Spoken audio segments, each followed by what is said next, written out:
Gold trusted gold buyers మీరు తాకట్టు పెట్టిన బంగారాన్ని విడిపించి ఈ రోజు ఉన్న మార్కెట్ ధరకు కొనబడును. భారత ప్రధాని నరేంద్ర మోదీ పంజాబ్ లోని ఆదంపూర్ ఎయిర్ బేస్ ని సందర్శించారు. అక్కడ జవాన్లతో ముచ్చటించారు. అంతేకాదు భారత్ మాతాకి జై నినాదాలను హోరెత్తించారు. ఆపరేషన్ సింధూర్ సూపర్ సక్సెస్ తర్వాత ఇక్కడ ప్రధానమైనటువంటి ఎయిర్ బేస్గా చెప్పుకునే ఆదంపూర్ ఎయిర్ బేస్ని మోడీ సందర్శించడం కీలకంగా మారిందని చెప్పొచ్చు. ఇదొక శుభ పరిణామం అని కూడా చెప్పొచ్చు. ఎందుకంటే ఆపరేషన్ సింధూర్ పార్టిసిపేట్ చేసిన ప్రతి ఒక్క సైనికుడి యొక్క వీరోచితమైన సేవలను ప్రైమ్ మినిస్టర్ పొగడటమే కాదు, వారి యొక్క సేవలను ప్రశంసించారు. ఇంకొక వైపు మనం చూడొచ్చు, పెహల్గాం దాడి తర్వాత ఏదైతే ఉగ్ర స్థావరాలను టార్గెట్ చేస్తూ మన భారత సైన్యం సాయుధ దళాలు చేసినటువంటి ప్రతిఘటన తర్వాత పాకిస్తాన్ వికృతంగా ప్రవర్తించింది. దుర్మార్గపు ఆలోచనతో భారత సైన్యాన్ని, భారత పౌరులను టార్గెట్ చేస్తూ చేసినటువంటి దాడుల నేపథ్యంలో అదే స్థాయిలో పాక్ చేసిన దాడుల్ని వ్యూహాత్మకంగా తిప్పుకొట్టింది మన సైన్యం. ఈ నేపథ్యంలోనే ఆపరేషన్ సింధూర్ ద్వారా పెహల్గాం దాడిలో బాధిత మహిళలు ఎవరైతే తమ భర్తల్ని పోగొట్టుకుని కన్నీరు కార్చినటువంటి మన భారత మహిళలకు ఖచ్చితమైన న్యాయం చేయాలనే ఉద్దేశంతో ఈ ఆపరేషన్ అభ్యాస్కి ఆపరేషన్ సింధూర్గా కూడా పేరు మారుమ్రోగింది. ఖచ్చితమైనటువంటి న్యాయం జరిగింది అనే అభిప్రాయం కూడా పెద్ద ఎత్తున వ్యక్తమైంది. మన భారతీయ మహిళలు కన్నీరు పెట్టుకొని మోడీకి చెప్పండి అంటూ ఉగ్రవాదులు ఇచ్చినటువంటి స్టేట్మెంట్ని చాలా సీరియస్గా తీసుకున్న తర్వాత ప్రైమ్ మినిస్టర్ మోడీ మన సాయుధ దళాలను సిద్ధం చేశారు. Ready to attack, ready to strike అంటూ ఇచ్చినటువంటి పిలుపుతో మన సైన్యం వీరోచితంగా పోరాడి పాక్ ఉన్నటువంటి ఉగ్రవాదుల దుశ్చర్యను కూడా అదే స్థాయిలో తిప్పికొట్టింది. ఆ తర్వాత అమెరికా అధ్యక్షుడు ట్రంప్ తీసుకున్న పెద్దన్న పాత్ర వల్ల ఇరు దేశాల మధ్య కాల్పులు ఇక విరమిస్తున్నట్లు కూడా ప్రకటించాయి.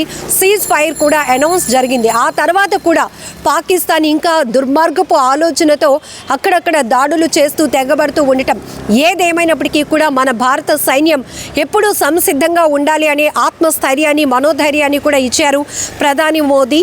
ప్రధానంగా చెప్పుకోవచ్చు, ఆపరేషన్ సింధూర్లో వీరోచితంగా పోరాడినటువంటి ప్రతి ఒక్క జవాన్కు బిగ్ సెల్యూట్ చేస్తూనే ఇందులో వీరమరణం పొందినటువంటి, యుద్ధ భూమిలో వీరమరణం పొందిన వారికి కూడా ఘనమైన నివాళులు అర్పించినటువంటి సందర్భం కూడా మనం చూడొచ్చు. ఇంకొక వైపు ఇండియాలోనే రెండవ అతిపెద్ద ఎయిర్ బేస్గా ఈ ఆదంపూర్ ఎయిర్ బేస్ని చెప్పుకోవచ్చు. ఎందుకంటే పూర్తి స్థాయిలో పాక్ నిర్వహించినటువంటి ఈ దాడులు ఏదైతే అది ఉపయోగించినటువంటి మిసైల్స్ కానీ డ్రోన్లను కానీ అదే టెక్నాలజీతో అదే స్థాయిలో తిప్పికొట్టడం ఇక్కడ ప్రధానంగా ఈ ఎయిర్ బేస్ నుంచే ఇదంతా జరిగిందని చెప్పొచ్చు. 1965లో కూడా పాక్ పై జరిగినటువంటి యుద్ధంలో ఈ బేస్ చాలా కీలకమైనటువంటి పాత్ర పోషించింది. సో ఈ నేపథ్యంలోనే ఇప్పుడు ఆపరేషన్ సింధూర్ సక్సెస్ తర్వాత, కాల్పుల విరమణ నిర్ణయం తర్వాత ప్రధాని మోదీ ఫస్ట్ విజిట్గా పంజాబ్లోని ఆదంపూర్ ఎయిర్ బేస్కి వెళ్ళి అక్కడ స్థావరాలను విజిట్ చేయడమే కాదు, ప్రతి ఒక్క జవాన్లో కూడా ఏదైతే ఆత్మస్థైర్యాన్ని నింపే ప్రయత్నం కూడా చేశారు. ప్రతి ఒక్కరితో కూడా భారత్ మాతాకి జై నినాదాలతో అక్కడ హోరెత్తించడమే కాదు, వాళ్ళ నుంచి అనేక విషయాలు కూడా అడిగి తెలుసుకున్నారు. సో ఏ రకంగా ఈ ఆపరేషన్ సింధూర్లో వాళ్ళ యొక్క సేవలు ఉన్నాయి అని కొంతమంది జవాన్లతో కూడా మాట్లాడినటువంటి సందర్భం కూడా మనం చూడొచ్చు.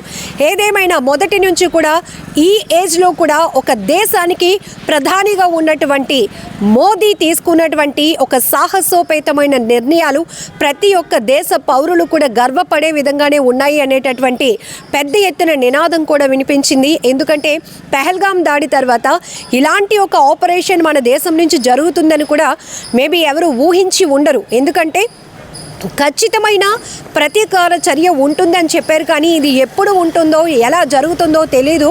కానీ ఆల్ ఆఫ్ సడన్ కొద్ది గంటల్లోనే దేశ ప్రజలందరినీ కూడా ప్రిపేర్ చేస్తూ ఒకవైపు సైన్యాన్ని సిద్ధం చేసి భద్రతా సంసిద్ధతను కూడా ఏ రకంగా ప్రధాని మోదీ చేపట్టారు అనేది కూడా పెద్ద ఎత్తున విశ్లేషకులు కావచ్చు, మొత్తం యావత్ దేశాలు కూడా భారత వైపు చూడటానికి మరొక అవకాశం ఈ ఆపరేషన్ సింధూర్ అని చెప్పొచ్చు. ఎందుకంటే go and tell to Modi అనే ఉగ్రవాదులు మన భారతీయ మహిళలు ఎవరైతే పెహల్గాంలో ఉన్నటువంటి సుందర ప్రాంతాన్ని సందర్శించి ఆనందంగా తిరిగి రావాలి అనుకున్నటువంటి మహిళల సింధూరాన్ని చెరిపేసినటువంటి ఉగ్రవాదులకు సరైన చెంపదెబ్బ తగిలించినటువంటి మన దేశంలో ప్రతి ఒక్కరూ కూడా గర్విస్తున్నారు. మన భారతీయులైతే గనుక పూర్తి స్థాయిలో సోషల్ మీడియా వేదికగా మేము సైతం దేశం కోసం అంటూ ప్రతి ఒక్కరూ నినదించిన తీరు కూడా ఎంతో దేశభక్తిని ఉప్పొంగేలాగా చేసిందని చెప్పొచ్చు.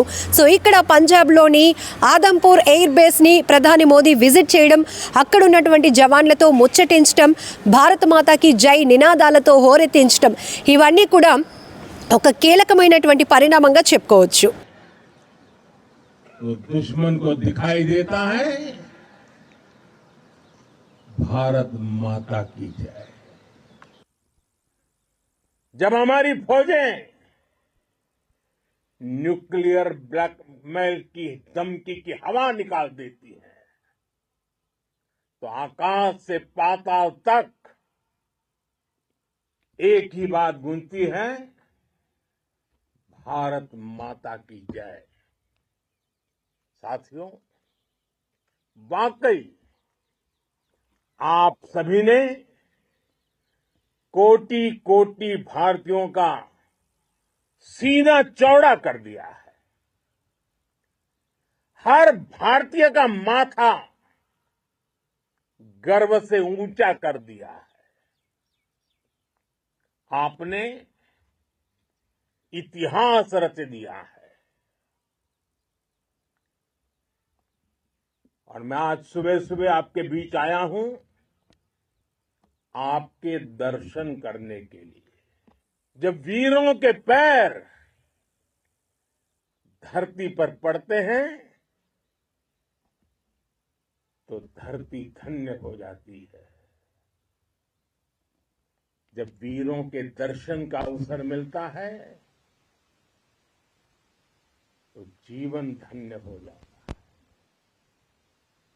और इसलिए मैं आज सुबह सुबह ही आपके दर्शन करने के लिए यहां पहुंचा। आज से अनेक दशक बाद भी जब भारत के इस पराक्रम की चर्चा होगी तो उसके सबसे प्रमुख अध्याय आप और आपके साथी होंगे। आप सभी वर्तमान के साथ ही देश की आने वाली पीढ़ियों की और उनके लिए भी नई प्रेरणा बन गए हैं। मैं वीरों की इस धरती से आज एयरफोर्स, नेवी और आर्मी के सभी जाबाजों, बीएसएफ के अपने शूरवीरों को सैल्यूट करता हूं। भारत माता की, भारत माता की, भारत माता की, वंदे वंदे वंदे वंदे वंदे।